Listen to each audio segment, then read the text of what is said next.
I know the title of this video sounds like a clickbait, but hear me out.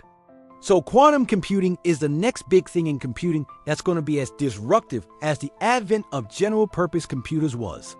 And one of the many areas where quantum computers will excel at is breaking encryption. In fact, there's a famous algorithm called Schur's algorithm, which is a quantum algorithm that can efficiently factor large numbers, and that has been the basis for a lot of the doomsday predictions you may have heard about. But here's the thing. Classical computers also factor large numbers all the time, and they do it pretty well. Not to mention the fact that most encryption algorithms don't rely on factoring large numbers. We've only had the first quantum computer for about 10 years. And who knows what kind of breakthroughs we might see in the next decade or so.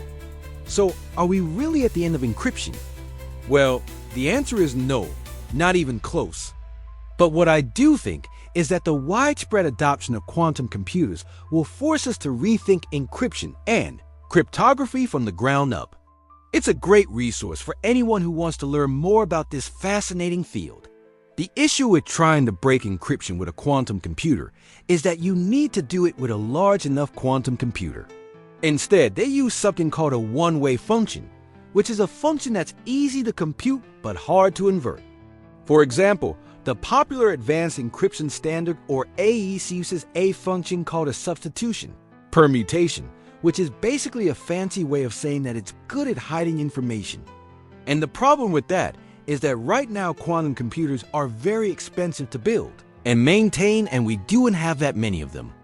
It doesn't mean that we'll be at the end of encryption, because there are plenty of other algorithms and mathematical problems that are hard to solve even for a quantum computer.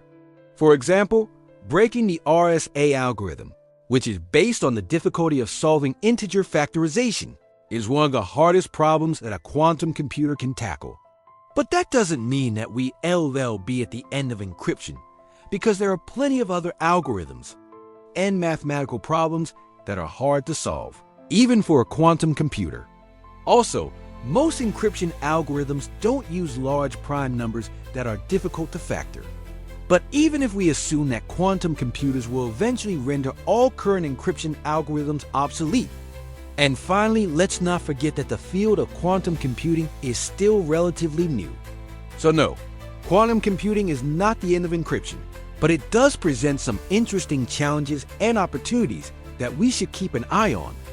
If you want to dive deeper into quantum computing, hit that subscribe button. Have an awesome day, and catch you later.